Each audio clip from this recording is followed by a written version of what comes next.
有90%都係我嘅心聲，所以好感觸咯。頭先都係咁喊，同埋中間有一段，咧就係講話喺個 teenage 嗰陣時，反叛講咗一句説話，就係我唔中意呢個，因為中間有一句我唔中意父母係嗰度。我見到媽喊，我驚佢以為我都係咁樣諗，所以我好心痛。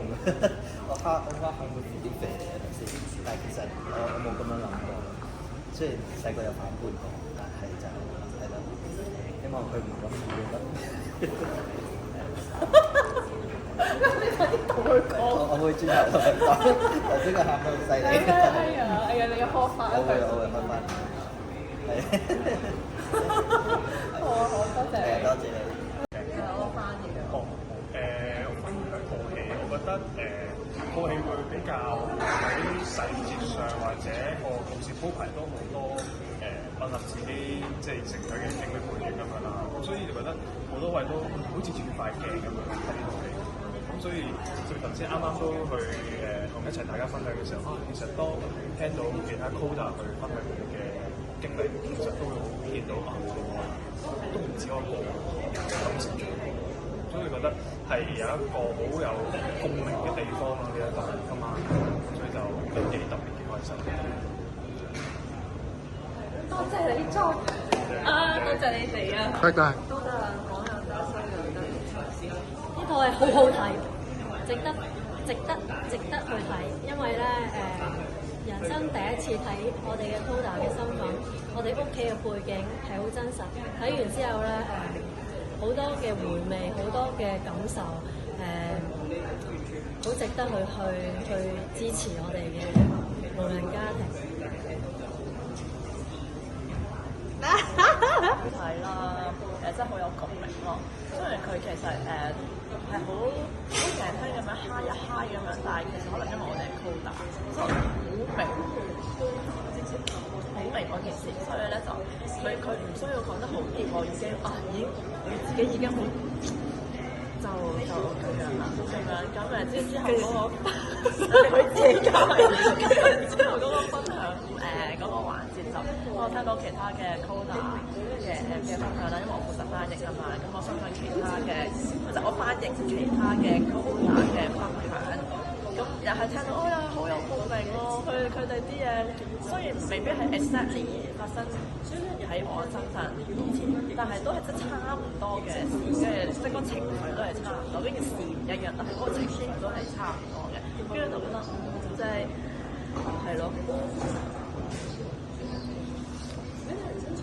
即係好貼切嘅，係好中一個coder 嘅身份，可能由雖然套戲一開頭咧就好慢咁，但係其實佢每一個細節裏面咧都可以交代到佢哋嗰個之間嘅關係啦，即係透過啲細節嚟推進個時間啦，咁同埋有啲位係我覺得係 coder 咧係會一睇到就會笑嘅，所以我好幾下咧都會笑到出聲嘅。亦都喺佢會有啲個主角嘅一啲嘅表達啦，同劇中間嘅關係啊，咁樣我都會忍唔住係咁喊。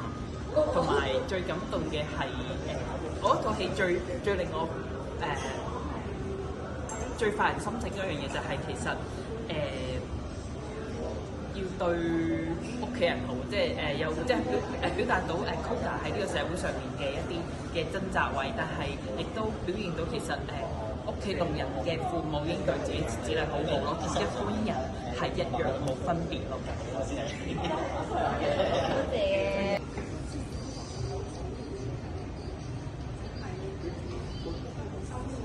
我都睇唔切。你講好嘛？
説話都唔知啦，就好似有少少難聽嘅粗口，我就會覺得可能真係 Coda 先明嘅個仔唔係唔理解媽媽，而係個仔真係好明白媽媽或者佢屋企嘅難處，或者所謂嘅掙扎，所以先至會有